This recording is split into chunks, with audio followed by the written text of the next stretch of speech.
Hi, welcome to Universal Interiors. My name is Les Engelstead, and today I am with Dave Kaldahl. And we have known each other for quite a few years. Haven't seen him for now a number of them, but way back, let's say in the early 80s, I met Dave. He was well into his life at Fair Hills Resort, but when I first met him, we had time out with the trees and planting. And you planted trees, and I think you did something with a laundry truck. And, oh yes, I have all picked sorts. Picked up laundry for Henry and Mary. Yep, all sorts. When I first got in there, I was a do-all whenever they needed me, kind of a girl, and it was a great introduction to the resort. That's for sure. I loved those early days. But when I had met Dave, there was a few stories, and I just would love to have him share whatever kind of stirs in his heart. But one in particular, Dave, how Fair Hills Resort. Okay. What happened was my grandfather Ed, who was really the entrepreneur of our family. The rest of us have been workers, but Sure. not going on. He started a business here and started a business there, and he had a ice cream factory in Glenwood, and he had a restaurant in Glenwood, and he heard about this place for sale through a friend of his, and could buy it through a bank in St. Cloud, I think, that had taken over. And so. And what were the years in? That was 1925 or 1926 when he finally bought it. Okay. And he came up here, I guess with my dad and my uncle, to look it over. And unknown to him, in the days of poor communication, there's no internet and very little other telephone service. The previous owners had sold everything that at auctions. Everything that could be used, like linens, pots and pans and knives and forks and spoons and everything like that. They'd sold it all. So he came back and he looked at it and he decided to cancel the deal. And he wrote a letter to this guy. But then they looked around. It was a beautiful spring day. I guess it was in May. And they said, well, it's not so bad. So he put the letter in the glove box of the truck that they had and never mailed it. And then a few years ago, we wrote a song about that. Did you? Oh, he never mailed the letter, now we're here.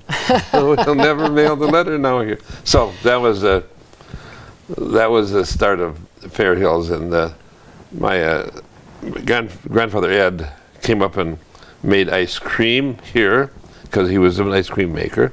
Oh, really?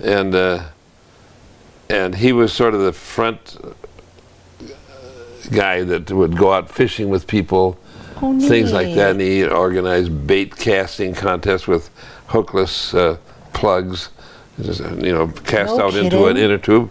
Hookless. But my dad was the one that was in the office and wrote the letters to the people and hired the staff and everything like that. And your dad was musical, right? Wasn't he? Was he a teacher? He came, and before he came up here, he was a teacher in Glenwood, a band teacher, and he came up and talked to the superintendent and asked him if they wanted to start a band in the high school. Really? And he said yes. So he said, "Okay, you're hired." So then he came up to get a job, right? Yeah. Still works today, if you can think about it. He had a lot of nice things to say about it. I think it was Superintendent Towels or something like that. Well, anyway, he came up, and he also started a band in Lake Park and Audubon. Your father? When he was here, he taught from 1926 until 1938, when he thought that maybe the resort was making just enough money so he didn't need that extra band income. But he got things established there, the bands. Oh yeah. So then people could just take over from that. Yeah. Well, that's Did you you didn't live in Glenwood then, did you? Or no. No.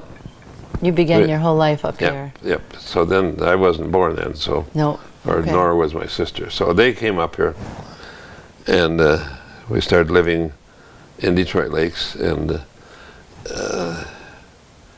1938, it was enough money coming in, they thought, so they moved here permanently, and then all sorts of good things happened, because then I got to grow up in a northern Minnesota lake and resort atmosphere, and that was what better way to grow up, and to grow up in a small town. I think growing up in a small town like Detroit Lakes or Lake Park or whatever, Pelican Rivers, is a great advantage for.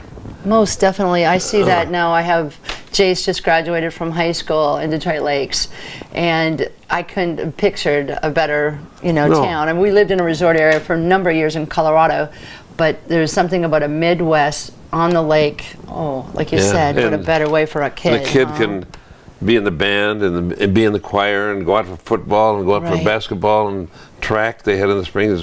You can do all those things. In big city school, you can't do it. If you're good in one sport, you just stay specialize in that.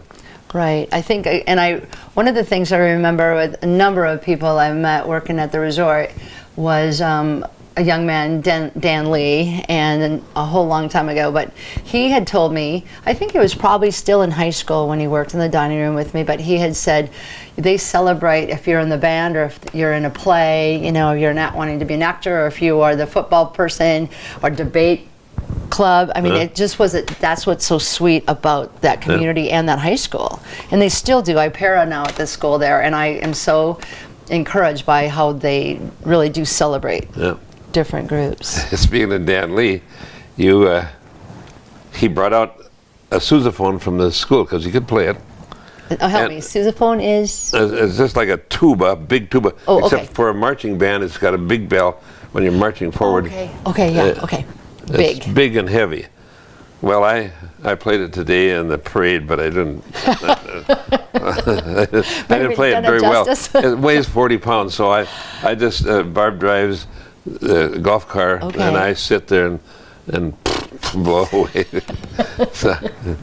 But we're lucky to have a guy named Koopman who teaches school in Staples. Yep, I remember meeting John him. Koopman. He was a garbologist when I was there in the day. We're still friends. Fish cleaner and garbologist. But now he is, besides a school teacher, he's also the principal trumpet in the in the Minnesota Opera Company.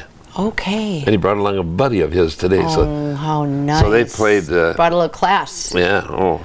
Or more Two of these great trumpet players with our raggedy band. It really was something. Oh, that's really terrific. So when you were introduced to, obviously, because your father is a band teacher, you're going to get into band. Oh, yeah. Did you learn everything? Did he say, or did you say, I want to learn trumpet? Or no, my dad played saxophone, and he said, learn saxophone. So that's what I played. You did? Yeah. Did you take that on to Concordia? No, when you went to school? I wanted to sing in the choir at Concordia. I didn't want to. Of course, he's a singer. I tried out for the band, and it's funny enough. The band teacher then was a Christensen, and of course the choir director was more famous Christensen, F. Melius Christensen's son, Paul J. Oh, sure, Paul J. Yes, very famous. Yeah. So I got to sing in the choir the years I was there. Oh, that's quite. But anyway, getting back to the resort. Let's see now. What I'm going to do, Mr. Dave Kaldahl, is I'm going to get back to the resort and your lifestyle, and I'm just going to right now pause and say, please join us next week because our time is up. And again, thank you, Dave, for joining us, and we'll catch you the next time. Again, make it a great day.